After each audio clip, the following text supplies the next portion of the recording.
begin our journey in ancient Rome, the eternal city, where past and present intertwine in a timeless narrative.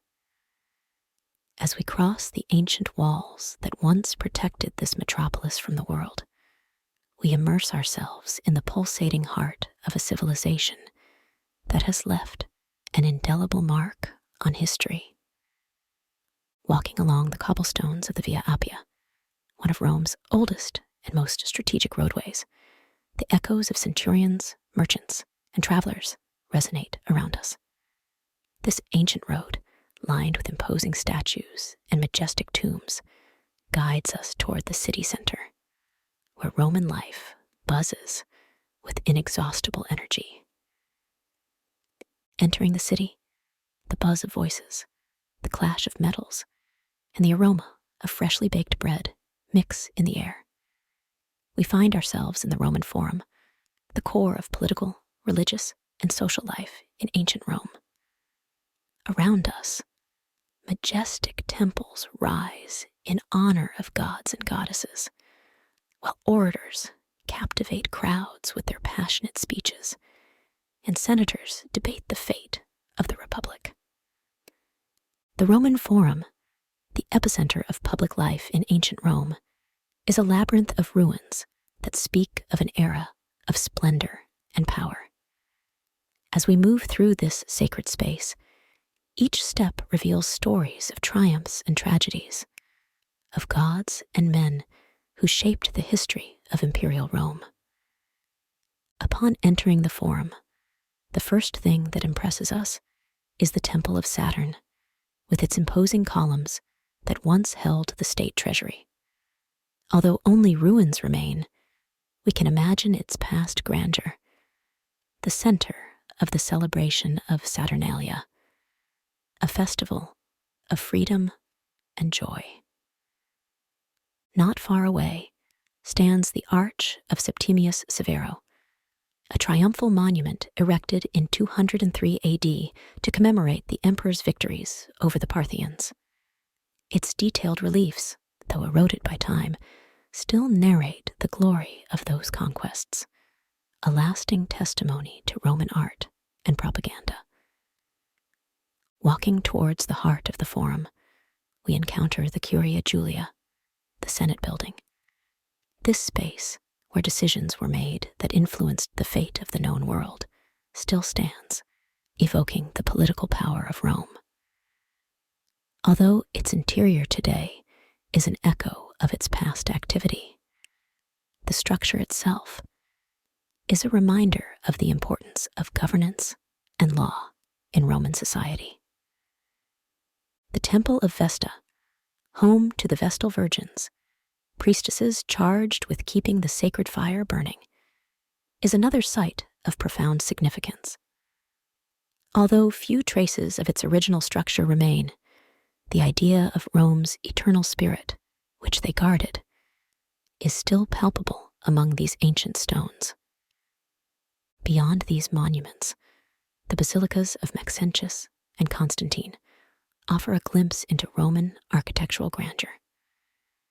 The basilica, functioning as a multifunctional space for business, justice, and meetings, is one of the most impressive examples of Roman engineering, with its massive nave defying gravity.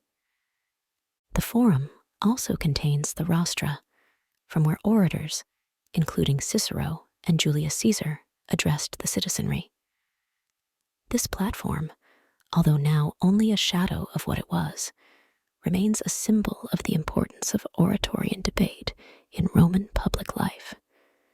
People flocked to the Roman Forum, not only for political and religious matters, but also for trade, social gatherings, and learning. It was a place where the city's life intertwined with history, and every corner, every temple, and basilica bore witness to the everyday and grandeur of ancient Rome.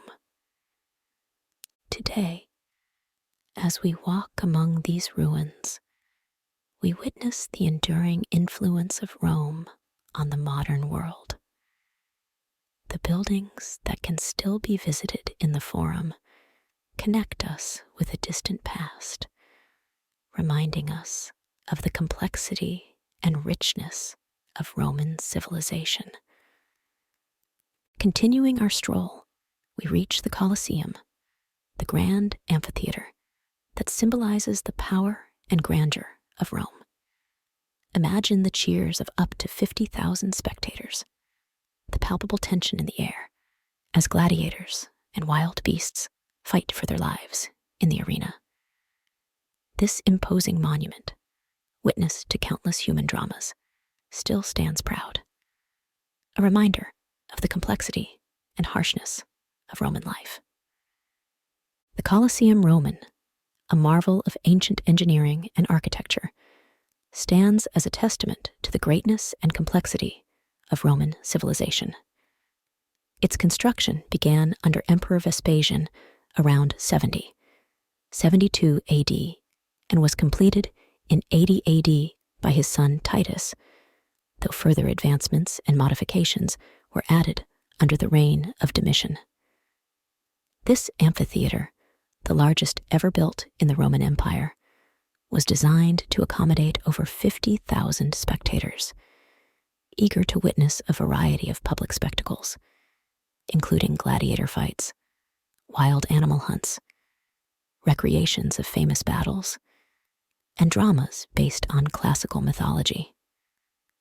One of the most fascinating anecdotes of the Colosseum is its hypogeum system, a complex underground structure that lay beneath the amphitheater's arena.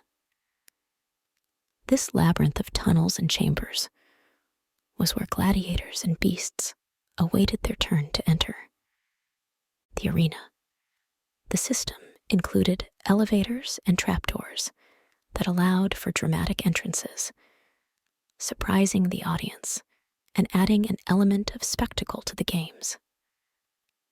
Another notable story is that of the Naumachia, or naval battles, which, according to some accounts, were held in the Colosseum. For these events, the amphitheater was filled with water to simulate sea battles. Although some historians debate the frequency of these Naumachia in the Colosseum, the mere idea reflects the ambition and innovation of the Romans in public entertainment. The Colosseum is also famed for its ingenious velarium system, a massive canvas that stretched over the arena to protect spectators from the Roman sun. This retractable roof, operated by specially trained sailors from the imperial fleet, is an early testament to architectural design intended for public comfort.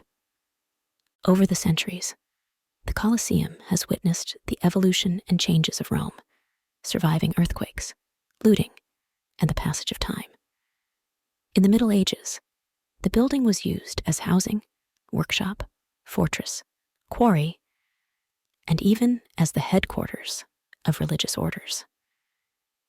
It's interesting to note how, over the years, the Colosseum has reflected the various stages and facets of Roman history. A particularly emotive legend is that of the Christian martyrs, who, according to traditional tales, were thrown to the beasts in the Colosseum. Although historical evidence for such events is scarce, this narrative has contributed to the symbolism of the Colosseum as a place of suffering and sacrifice. In recognition of these stories, Pope Benedict XIV consecrated the Colosseum in the 18th century and established the Via Crucis, or Way of the Cross, which is celebrated to this day.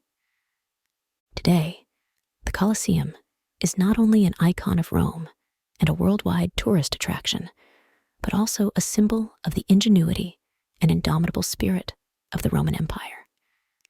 Its history, filled with glory and tragedy, innovation and brutality, continues to fascinate millions of people around the world, reminding us of the complexity of human history and the enduring influence of Rome on Western civilization. Throughout our wanderings, The narrow cobblestone streets of Rome reveal their secrets to us. We cross paths with street vendors offering olives, cheeses, and wines from the surrounding regions, while artisans and merchants hawk their goods in bustling markets. Children play among the public fountains, whose fresh and crystal clear waters flow from distant aqueducts, marvels of Roman engineering. As we meander through the bustling heart of ancient Rome, the area around the Forum and beyond pulsates with the vibrant activity of merchants and tradespeople, a testament to the city's thriving economy and diverse culture. The air is filled with a cacophony of voices haggling, the clatter of carts, and the enticing aromas of a myriad of goods from across the empire. The Roman streets are lined with stalls and shops, each brimming with goods both luxurious and everyday. Silks from the Far East, spices that speak of distant lands like India and Arabia, fine pottery and exquisite glassware from the eastern provinces, and an abundance of olives, wine, and grain from the fertile fields of the Roman countryside. These merchants, often freed slaves or foreigners, contribute not only to Rome's wealth, but also to its cultural tapestry, bringing with them stories and customs from their homelands. Among these, the Macellum, or Central Market, stands out as a focal point of commerce. Here, in this grand marketplace, anything could be bought, from the finest jewelry designed to adorn the elite of Rome, to the slaves who might carry such treasures home. It's a place of sharp contrasts, where luxury and necessity meet, reflecting the complex layers of Roman society. Anecdotes abound of famous Romans who mingled with the common folk in these markets. Cato the Elder, known for his frugality, was often seen inspecting the quality of produce, advocating for simple, hearty Roman fare. On the other hand, figures like Crassus, reputed to be one of the wealthiest men in Rome, were known to invest in vast tracts of land and even fire brigades, which would buy up property at reduced prices during the frequent fires in these densely packed commercial areas. The mercantile spirit of Rome extended far beyond the city's boundaries.